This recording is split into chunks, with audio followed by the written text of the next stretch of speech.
বিসমিল্লাহির রহমানির রহিম। সীমা kitchen food. আমি আজকে আপনাদের কাছে একটা রেসিপি নিয়ে আসছি। এই যে রুই মাছ দিয়ে আমি করলা রান্না করব।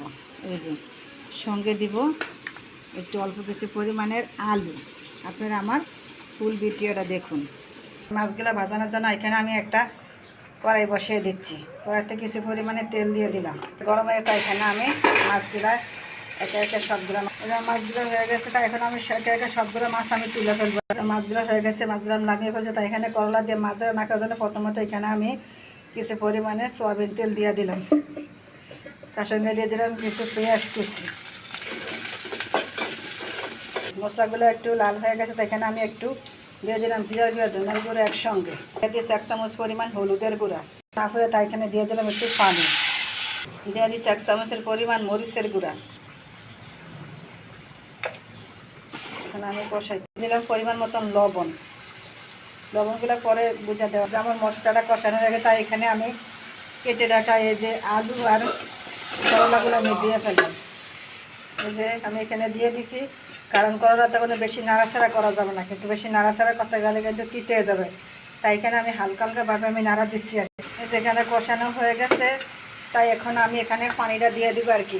পানিটাও আমি বেশি দেবো না, কারণ এখানে আমি 10 মিনিট আমি কষাইছি। কষানোর পর আমি এখানে পানিটা দিয়েছি। আর দেখেন করলাটা, আর এখানে আমি বেশি ঢাকনাও দিব না, কারণ ঢাকনা দিলে কিন্তু অনেক সময় তিতে হয়ে যায়। আমি এখানে করলাতে কোনো আমি ভাপও দিই না, কোনো কিছু করি নাই। আমি জাস্ট কেটে ধুয়ে আমি কষিয়ে রান্না করতেছি। এখানে কোনো পরিমাণে তিতা লাগবে না। এই দেখেন প্রায় সিদ্ধের মতো হয়ে আসছে, কিন্তু এখানে আমি বেশ একটা নাড়াচাড়া করি নাই এবং ঢাকনাও দেই নাই। তাই দেখেন আপনারা সবসময় করলা রান্না করলে কিন্তু ঢাকনা কম দেবেন, নাড়াচাড়া কম দেবেন। এই দেখেন আমার করলাটা এখন প্রায় শেষের পথে। আমি এখানে যে সবগুলো মাছ দিয়ে দিব। দেখেন একে একে আমি সবগুলো মাছ দিয়ে দিছি। একটু পরে আমি মাছগুলো নেমে ফেলবো। মাছগুলো হয়ে গেছে, তাই আমি এখন তুলে ফেলবো। দেখুন আমার তরকারিটা হয়ে গেছে। গেছি করলা দিয়ে মাছ দিয়ে। দেখুন কত সুন্দর একটা কালার। আপনারা আমার মতন এভাবে রান্না করে দেখুন।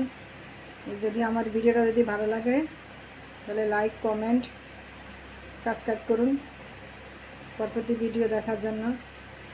আল্লাহ হাফেজ।